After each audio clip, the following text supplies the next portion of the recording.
Oftentimes, the emotional overreactions of others are not a direct response to present situations or circumstances, but rather reactivations of their unresolved past. This is the essence of being triggered. When a current stimulus brings back the emotional intensity of earlier trauma, it does not merely remind, it recreates.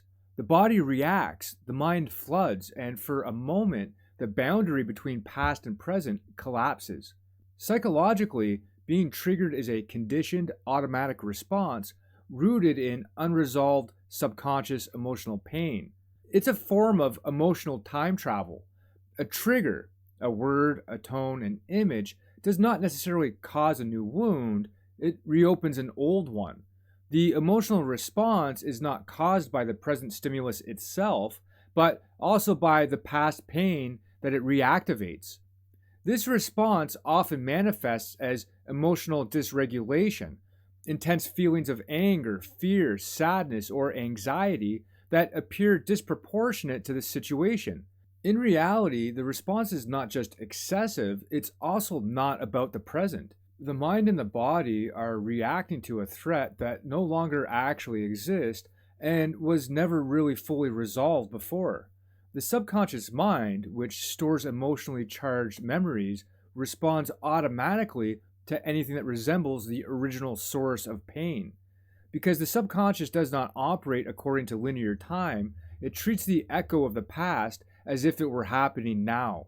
This reactivation is made possible by repression, a psychological defense mechanism that pushes painful memories and emotions out of conscious awareness. These unresolved experiences remain buried, but they're not inert. When a trigger occurs, these repressed emotional patterns surge back into consciousness, often catching the individual off guard. The resulting reaction can feel involuntary and overwhelming, because it is, in the sense that it bypasses rational thought and draws its intensity from unprocessed emotional history. The physiological component of being triggered involves the autonomic nervous system, particularly the fight or flight response. Although the stimulus may be a harmless social cue or a minor disagreement, the body reacts as though it is facing a threat to survival.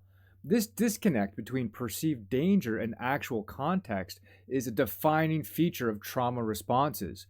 The body responds to the unresolved emotional truth, not the surface level event. On a psychological level, triggers also expose the fragility of the ego.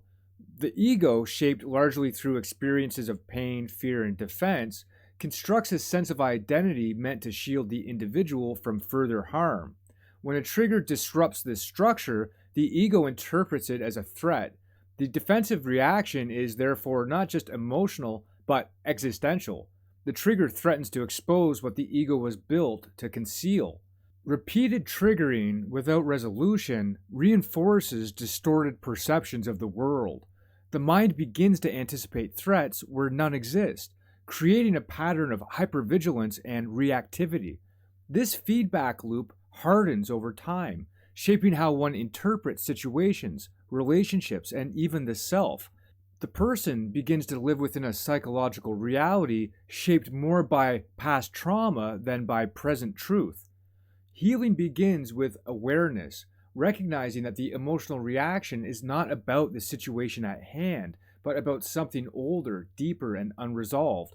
This recognition creates a gap between stimulus and response, allowing space for reflection rather than automatic reaction.